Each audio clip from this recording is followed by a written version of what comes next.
there are Americans clearly all over Kabul. There may be Americans in other parts of the country.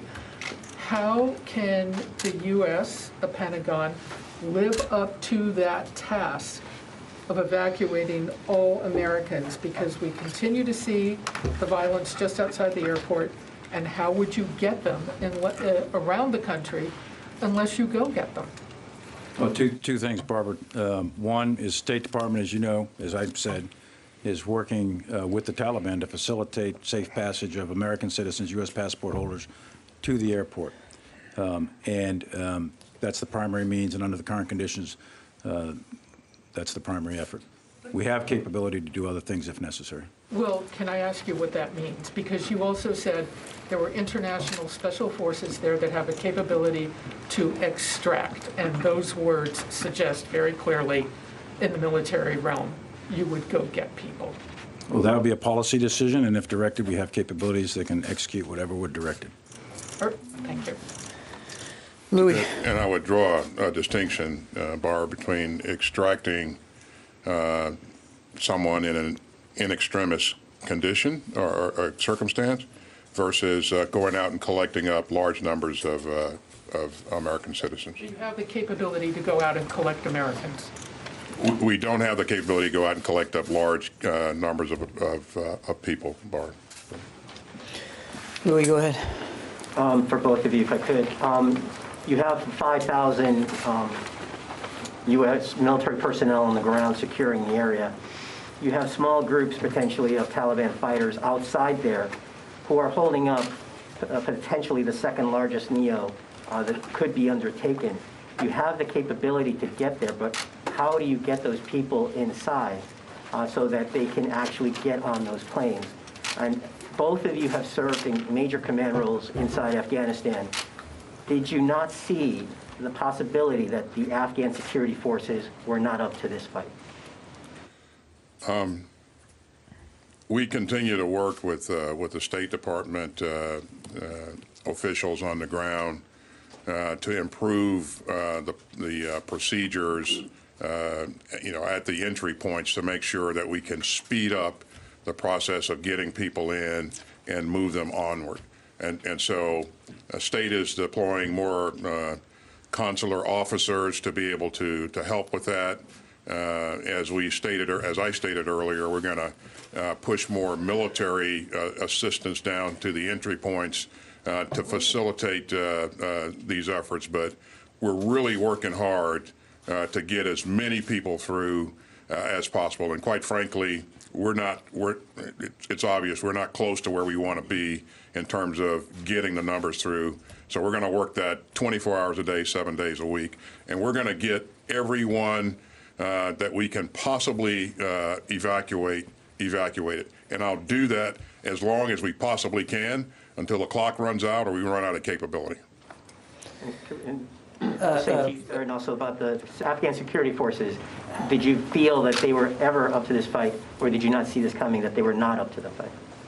Well, I stood behind this podium and it said that the Afghan security forces had the capacity, and by that I mean they had the training, the size, the capability to defend their country. This comes down to an issue of will and leadership. And no, I did not, nor did anyone else, see a collapse of an army that size in 11 days. Idris. Thank you. So if August 31st is the end date, at what point does the military need to start thinking about and carrying out its own retrograde to meet that deadline? And secondly, do you believe or do you regret not starting the evacuation a bit earlier, even by a day or two, to sort of get ahead of the curve? So that's a great question. At what point do we start thinking about having to retrograde our own capabilities? That's actually the point before we put them in there. We know that we got to have the right mix of capabilities on the ground. We don't want to put excessive materials on the ground that are not relevant to what we're doing, and we have to develop a detailed plan and to retrograde our equipment and our people and synchronize that plan with our efforts to get as many people out as fast as we can, with the time that we have available. So that work is it's something that we started thinking about very early on, and that's something that we'll continue to think about and develop detailed plans for. And regretting not starting the evacuation even a few days earlier. Who's that for, Idris? Either one.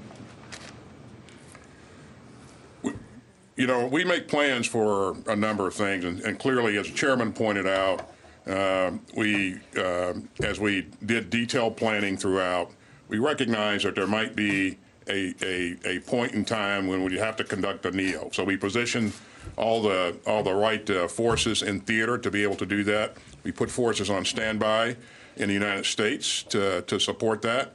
And of course, you know, we also were in support of the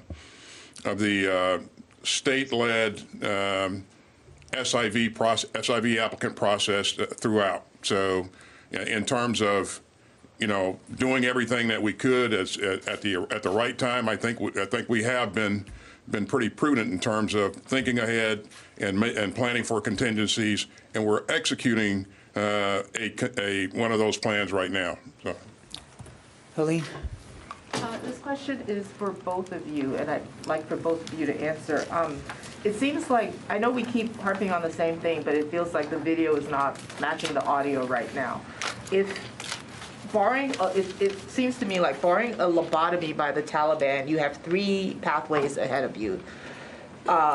One, you can expand the perimeter and establish a corridor into Kabul to get our Afghan allies out.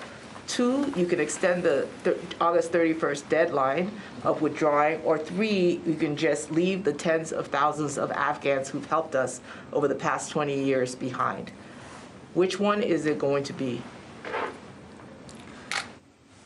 Well, first of all, as I said, Helene, we're going to evacuate everybody that we can physically possibly evacuate, and we'll conduct this process for as long as we possibly can. We will continue to deconflict issues with the Taliban, and we will stay focused on securing the airfield. We cannot afford to either not defend that airfield or not have an airfield that's secure, where we have hundreds or thousands of civilians that can access the airfield at will and put our forces at risk. But that doesn't answer the question. I mean, you're still saying you're focused on the airfield. These people can't get into the airfield.